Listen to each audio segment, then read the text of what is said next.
내년 미국 대선을 앞두고 미중 갈등이 재현될 경우 원자재 공급망 위험이 다시 커질 수 있다는 지적이 나오고 있습니다.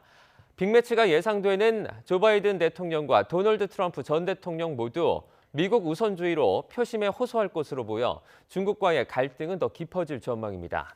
홍상희 기자입니다. 다음 달 13일 타이완 총통 선거를 시작으로 러시아와 우크라이나, EU 유럽의회 선거에 미국 대선까지. 내년은 그야말로 슈퍼 선거의 해로 전 세계 40여 개 나라에서 리더십 변화를 앞두고 있습니다. 이 가운데 우리 통상 환경에 가장 큰 영향을 미칠 선거는 미 대선입니다.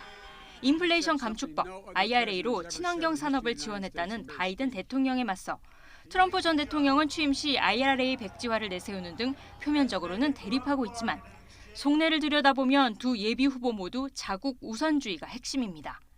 때문에 조지아, 애리조나주 등 경합주에서 표심을 얻기 위해 두 예비 후보 모두 제조업 육성, 바이 아메리카 정책과 함께 대중 강경 노선을 펼칠 것이라는 전망에 힘이 실리고 있습니다.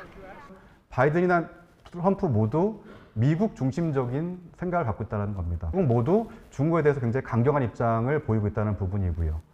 미국의 대중 압박이 강해질 경우 중국의 대응 수위도 높아질 것으로 보입니다.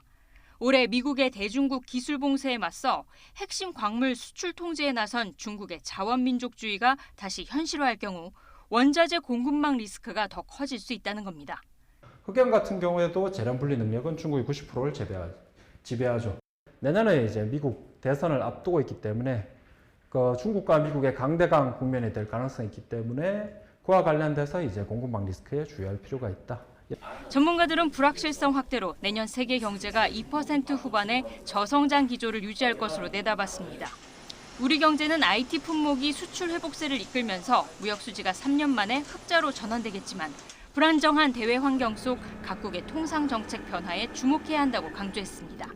YTN 홍상입니다.